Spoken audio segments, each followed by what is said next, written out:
I think now is an important time to really opening up the conversation to really talk about sexual health. We've not really talked about sexual health. It's always been coupled in disease. We talk about procreation. Well, we know that every sperm was not destined to be a baby. We talk about prevention.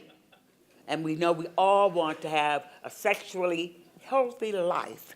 And we want to, live a sexually healthy life and be able to not have disease and be able to enjoy our sexual life and, procreate when we get ready. For the third P, it's about pleasure. And we don't talk about that pleasure P enough as far as I'm concerned. I think that, and I know I was doing a talk some time ago, and I was on the plane with a group of pilots. They was on their way to Spain, and so we were chatting about it, and so I was talking about said something about the three Ps, and I said, well, 99% of sexuality is about pleasure. It's not about these other Ps. He said, and I was adding, I said, well, 99.9 or something. He says, Doctor, you didn't add enough nines to that. And I think when we think about it, we know that most sexuality, regardless to our age, is really about pleasure. And I think we need, and I'm going to get to answer your question in a minute, Chris. I realize I'm diverting for a second. But I think that we need to make sure that we not forget that important principle. And we need to make sure we are aware of it for our very young people. And we need to make them appreciate the fact, and we need to be, and I never forget the HER principle that the group from the University of Minnesota taught us about honesty, education, and empowerment so our young people can be responsible. I think now is a good time that we've opened up the conversation of sexual health. And we really need to talk about it. And we need to talk about it to not only our women and girls and our boys, our families, everybody. Part of the problem with our young men is we as mothers have not educated our young men to be respectful of their young women's bodies and to be respectful for everyone else. So part of the problem what we're seeing and hearing about, I want you to know, as far as I'm concerned, it's not new. It didn't start with our politicians. Didn't start in the movie industry.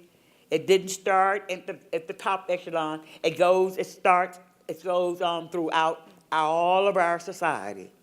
And I think that we need to do a better job with sexual health education and to teach all of our young people, especially our young men, about sexual respect. And we can reduce some of the abuse that we're seeing. And that it's never appropriate to touch someone. We teach our young men to go out and score. And we teach our young men, we want women to be virgins until they get married, which is age 26, and we all know that's a lie. So I'm just saying we've got to really educate all of our young people to respect each other and respect and take responsibility. And we're saying, well, why did they wait 30 years? They waited 30 years because nobody would have believed them before.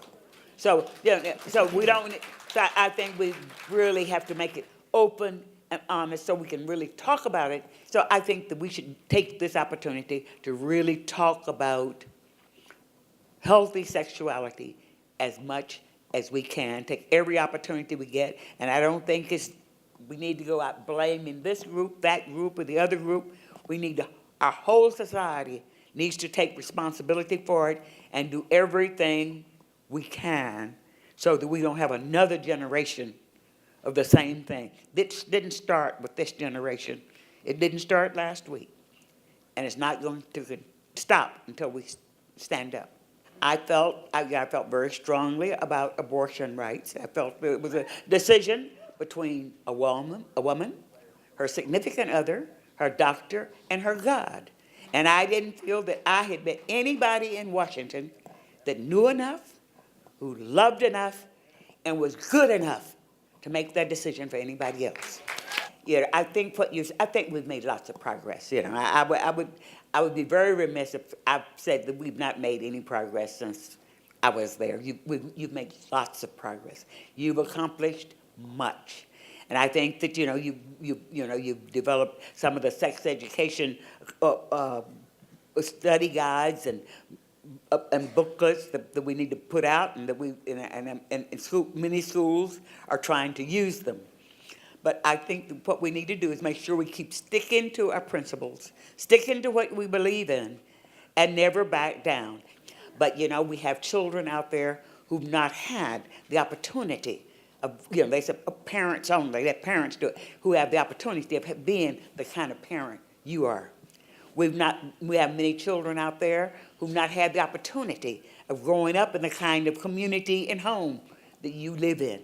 We've had children who only know about being in the 5-H club. The 5-H club are children that go to bed hungry every night, who are homeless, who are hugless, hopeless, helpless, who do not have. And so we are trying to make a difference. And that's because of the severe poverty.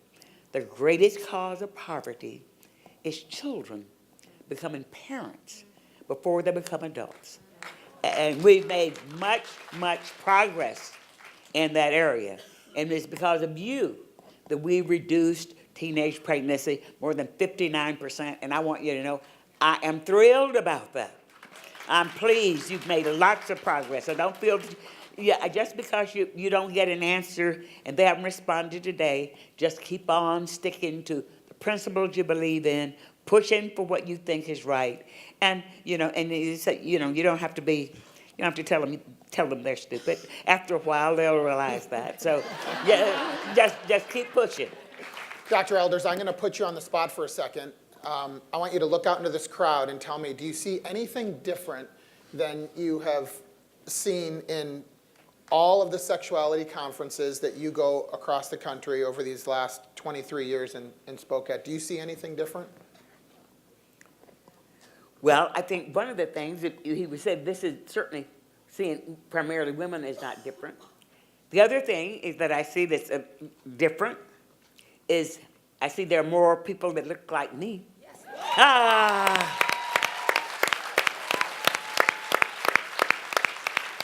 That's the right answer. That's the right answer. Well, and that's because, it's we as African American people, men or women, if you talk about pregnancy, have the highest incidence of unplanned pregnancies.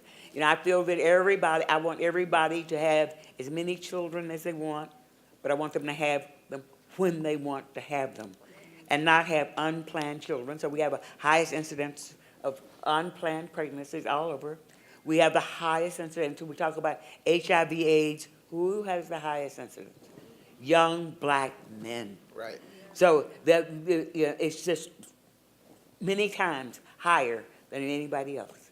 So I'm very pleased that we're having more sexual educators who have the cultural competence to go into our neighborhoods and deal and work with our people so we can reduce the incidence of syphilis, gonorrhea, HIV/AIDS, unplanned pregnancies, and other STDs. So I'm very pleased to see them here, and I know that they're going to go back and work hard in their communities, and there's lots of work to do, and I know you've done a lot of work, and I'm proud of what you've done, and I wish I could say you've done enough, but I can't.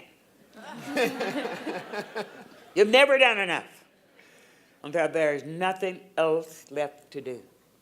So just because you've made it up and pulled up and gotten to the top of the ladder, you got to keep sending the ladder back down for the people that are down at the bottom so they can come up. And I thank you for all you've done.